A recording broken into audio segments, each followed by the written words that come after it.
എന്തിനാ മനസ്സിലാക്കിയത്? സ്വപ്നത്തിന്റെ താബീറൊക്കെ ഉസ്താദിനോട് പോയി ചോദിക്കുക. ഈ സാധു ഉസ്താദ് പള്ളിയിലെ താബീർ പറയാൻ കിട്ടിയെങ്കിൽ ഇപ്പത്തെ ഈ കിസ് മത്സരത്തിന്റെ മാതിരി ചോദ്യം ഉണ്ടാക്കുന്നവർക്ക് ഖദീജ ബീവിന്റെ വീടിന് കുറ്റിയടിച്ചത് ആരാണ്? ആദം നബി സ്വർഗത്തുനിന്ന് ഭൂമിയിൽ ഇറങ്ങിയപ്പോ വലത്തേകാലം വെച്ചിട്ടേ ഇറങ്ങി, ഇടത്തേകാലം വെച്ചിട്ടേ ഇറങ്ങിയത്? ഓ, വലിയ കാര്യത്തിൽ പഠിക്കേണ്ട ഒരു വിഷയമാണ്, വലിയ കാര്യപ്പോ കിസ് മത്സരം.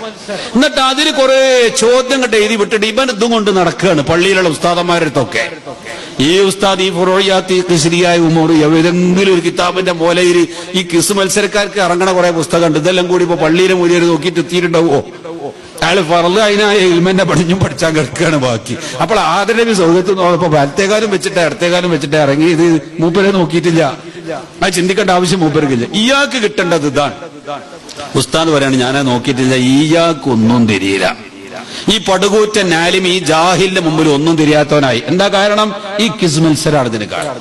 തറ ഒരു പണ്ടാരം പിടിച്ച ഒരു സാധനം, വല്ലാത്തൊരു മുസീബത്താണിത്. അതിനു വേണ്ടി ടൈം ചെലവാക്കുക എന്ന മാതിരി വേറൊരു മുസീബത്താണ് ഇവര് കണ്ട സ്വപ്നത്തിന്റെ താബീർ. നമ്മൾ പറയാം പള്ളിയിൽ ഉസ്താദിനെ പറയാൻ കിട്ടിയില്ലേ, ഈ ഉസ്താദിനൊന്നും തിരിയില്ല. ഞാൻ തെക്കൻ കേരളത്തിക്ക് ഫസ്റ്റ് പോരും